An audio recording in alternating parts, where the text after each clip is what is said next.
kingdoms. So after the death of Harshavardhana in the AD 700, the empire broke up into smaller states and kingdoms.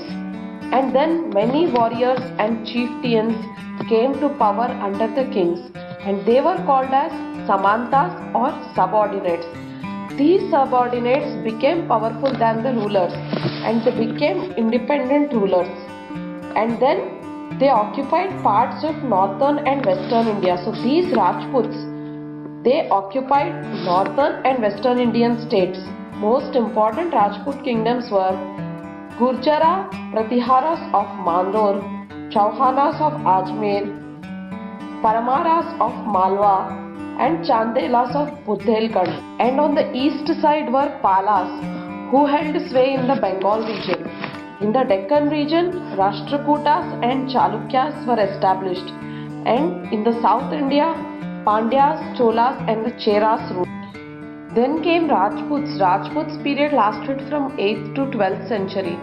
These Rajputs were descendants of Kshatriyas. They protected their land and religion with lot of patriotism. They contributed to the politics and culture of the India.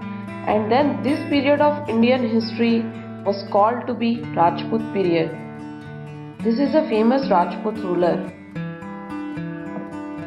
Next came the Gurjara Pratiharas. They ruled from 6th to 11th century. Many historians say that these Gurjaras came to India with the Huns at the end of 5th century AD. They established kingdoms in Punjab and Rajasthan, and these Pratiharas were the most powerful of various Gurjara clans, and the empire they established was known as Gurjara Pratiharas. Nagabhatta I, he established the Pratihara dynasty and took over the control of Ujjain. Nagabhatta II, he captured Kanauj, the imperial city of Harsha, and then made Kanauj his capital. So this Gurjara Pratihara empire, it broke up into several independent kingdoms in the AD 950. In this image we see the Kanauj triangle. This part was ruled by Gurjara Pratiharas, this by Rashtrakutas, and this by... Next is the Chamanas or Chauhans. They are believed to be originally a desert type from the Jaipur side, but in the 12th century AD, Ajaya Raja broke free from the Gurjara Pratiharas and he established the Chauhan dynasty. He built his capital at Ajmer. So the best known Chauhan ruler was Prithviraj Chauhan. This Prithviraj Chauhan in the AD 1191 defeated the Muhammad Ghori in the first battle of Tarain, and then this Prithviraj Chauhan was defeated by Ghori in the second battle of Tarain. Next came the Paramaras. They ruled from 10th to 12th century. So they ruled the region around the Malwa, and the famous ruler of the dynasty was Raja Bhoj. The capital of Paramaras was at Dhar. This is the capital city at Dhar. Next came the Palas of Bengal. They ruled from 775 AD to 810 AD. So during this period in Bengal, the people elected one Gopala as their ruler, and his son Dharampala, he founded the Pala dynasty. So both Dharampala and his son Devapala, in their ruling, the Pala kingdom grew to a vast area, and they include the present-day Bengal, Bihar and Odisha parts. These Palas were Buddhists, and they are the last major Indian dynasty to embrace the Buddhism. Next is Turkish invasions.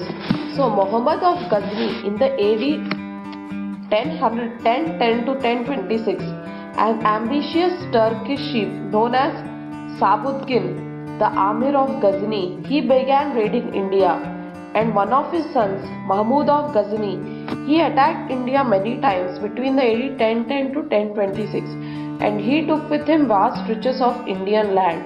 So this Mahmud of Ghazni, he captured Kangra, Mathura, Kanauj, Thaneshwar, Gwalior and Somnath.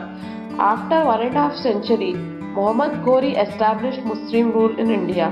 This is the Sultan Muhammad of Ghazni. Next came Muhammad Ghori. He ruled from the AD 1162 to 1206. He was a general under the Ghori dynasty. Ghor in Afghanistan was a state of the Ghazni Empire, and when the Ghazni started weakening, the Ghoris declared their independence, and then they conquered Multan, Peshawar, and Lahore. So, the main reason for the success of Turks in India is the lack of unity among the Rajput chiefs. This is Muhammad Ghori's figure. Kingdoms of the Deccan and South India. So these two regions, they enjoyed a period of relatively calmness. And the main kingdoms here were Rashtrakutas, Chalukyas, Hoysalas, Kakatiyas, Kshatriyas, Cholas, Pandyas, Cheras, and Pallavas. So these are the kingdoms of the South India in 1100 AD. The Rashtrakutas ruled from 8th to the 10th century. They ruled over parts of southern, central, and northern India. They came to power under the leadership of Danti Durga. So this Danti Durga, he defeated the Chalukyas of Badami and Gurjaras of Malwa and captured Kalinga, Kosala, and Srisailam. Then Krishna once succeeded the Danti Durga. Dhruva Dharavarsha, the Rashtrakuta ruler, he defeated the Palas and the Gurjara Pratiharas, and he occupied Kanauj. Amogavarsha I, he established the capital at Manyakheta, and this remained as the capital of Rashtrakuta till the empire ended. Cholas ruled from 1st to 3rd century, but they came to power in the second half of the 9th century in the southern India. Administrative was strong, and it was a combination of a strong center and autonomous village councils, and there was an efficient